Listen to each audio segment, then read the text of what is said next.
ಇದು ಎಲ್ಲವನ್ನ ನೀವು ಸರಿಸುಮಾರಾಗಿ ಸರಿಯಾಗಿ ಒಂದು ವ್ಯವಸ್ಥಿತವಾಗಿ ಸರಿ ಮಾಡಿಕೊಡ್ಬೇಕು ಅಂತೇಳಿ ನಾನು ನಿಮ್ಮ ಹತ್ರ ಕೇಳ್ಕೊಳ್ತೀನಿ. ಮಾನ್ಯ ಸಭಾಧ್ಯಕ್ಷರೇ, ಮಾನ್ಯ ವೇದವ್ಯಾಸ್ ಕಾಮತ್ ಅವರು ಹಲವಾರು ಪ್ರಶ್ನೆಗಳನ್ನು ಕೇಳಿದ್ದಾರೆ. ಅವರ ಒಂದು ಕೊನೆಯ ಪ್ರಶ್ನೆ ಮೊದಲ ಉತ್ತರ ಕೊಡ್ತೀನಿ, ವಯೋವಂದನಾ ಯೋಜನೆ ಬಗ್ಗೆ. ತದನಂತರ ಬೇರೆದಕ್ಕೆಲ್ಲ ಉತ್ತರ ಕೊಡ್ತೀನಿ. ವಯೋವಂದನಾ ಯೋಜನೆ ಇರುವಂಥದ್ದು 70 ವರ್ಷಕ್ಕಿಂತ ಹೆಚ್ಚಿರೋರಿಗೆ 5 ಲಕ್ಷವರೆಗೂ ಅವರಿಗೆ ಚಿಕಿತ್ಸೆ ಪಡ್ಕೊಳ್ತಕ್ಕಂಥದ್ದು ಅವಕಾಶ ಇರುವಂಥ ಸ್ಕೀಮು. ಅದು ಎಲ್ಲ ವ್ಯಕ್ತಿಗಳಿಗೂ ಸೇರಿಕೊಳ್ತದೆ. 70 ವರ್ಷಕ್ಕಿಂತ ಮೇಲ್ಪಟ್ಟರು ಎಲ್ಲರೂ ಕೂಡ ಅದು ಅನ್ವಯ ಆಗ್ತದೆ. ಅದು ಒಂದು ಒಳ್ಳೆಯ ಯೋಜನೆನೇ. ಈಗ ನಮ್ಮಲ್ಲಿ ಏನು ಆಯುಷ್ಮಾನ್ ಭಾರತ್ ಆರೋಗ್ಯ ಕರ್ನಾಟಕ ABRK ಅಂತ ಏನು ನಾವು ಕರಿತೀವಿ ಯೋಜನೆ, ಇದು ನಮ್ಮಲ್ಲಿ ಸುಮಾರು 1,12,00,000 ಕುಟುಂಬಗಳಿಗೆ ಇದು ಇರುವಂಥ ಯೋಜನೆ. ಕೇಂದ್ರ ಸರ್ಕಾರ ನಮಗೆ ಸುಮಾರು 69 ಲಕ್ಷ ಕುಟುಂಬಗಳು ಮಾತ್ರ ಕವರ್ ಮಾಡ್ತಾ ಇದೆ. ಅದಕ್ಕಿಂತ ಹೆಚ್ಚು ಕುಟುಂಬಗಳನ್ನು ನಾವು ಕವರ್ ಮಾಡ್ತಾ ಇದ್ದೀವಿ. ಆದರೆ ಇದರಿಂದ ಏನಾಗಿದೆ, ಬಹುತೇಕ ಮತ್ತು APL ಕಾರ್ಡ್ವರೆಗೂ ಕೂಡ ನಾವು 30%ವರೆಗೂ ನಾವು 1.5 ಲಕ್ಷವರೆಗೂ ನಾವು ಕವರ್ ಮಾಡ್ತಾ ಇದ್ದೀವಿ.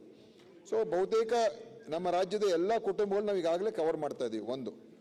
ಎರಡನೇದು ಏನಂತ ಹೇಳಿದ್ರೆ, ವಯೋವಂದನೆ ಇರುವಂಥದ್ದು 5 ಲಕ್ಷಕ್ಕಿಂತ ಏನು ಒಂದು ಕುಟುಂಬಕ್ಕೆ 5 ಲಕ್ಷ ಇದ್ರೆ ಅದಕ್ಕಿಂತ ಹೆಚ್ಚು ಖರ್ಚಾದಾಗ ಯಾರಾದ್ರೂ 70 ವರ್ಷ ವಯಸ್ಸಾಗಿರೋರು ಇದ್ದಾಗ 5 ಲಕ್ಷ ಆ ಒಂದು ಮಿತಿಯನ್ನು ದಾಟಿದ್ರು ಕೂಡ ಇನ್ನು 5 ಲಕ್ಷವರೆಗೂ ಅವ್ರಿಗೆ ಸಿಕ್ಕುವಂಥ ಒಂದು ಯೋಜನೆ. ಈಗ ಈ ನಾನು ಕೇಂದ್ರ ಸರ್ಕಾರ ಪತ್ರ ಬರೆದಿದ್ದೇನೆ ಮಾನ್ಯ ಸಭಾಧ್ಯಕ್ಷರೇ.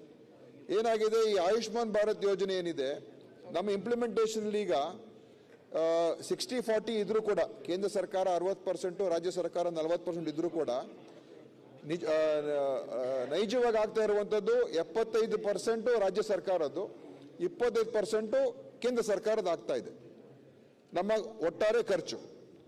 ಸೊ ಅದರಿಂದ ಏನಾಗ್ತದೆ, ಈ ವಯೋವಂದನೆ ಯೋಜನೆಯನ್ನು ಅನುಷ್ಠಾನ ಮಾಡಬೇಕಾದ್ರೆ ಇದಕ್ಕೆ ಎಷ್ಟು ಖರ್ಚು ಆಗ್ಬೋದು ಮತ್ತು ಇದನ್ನ ಯಾವ ರೀತಿಯ ಕೇಂದ್ರ ಸರ್ಕಾರ ನೀವು ಭರಿಸ್ತೀರಾ ಅಂತ ನಾನು ಅವರಿಗೆ ಪತ್ರವನ್ನು ಬರೆದಿದ್ದೀವಿ. ನಮ್ಮ ಇಲಾಖೆಯ ಪ್ರಧಾನ ಕಾರ್ಯದರ್ಶಿಗಳು ಕೇಂದ್ರದ ಅವರ ಕಾರ್ಯದರ್ಶಿಗೆ ಬರೆದಿದ್ದಾರೆ.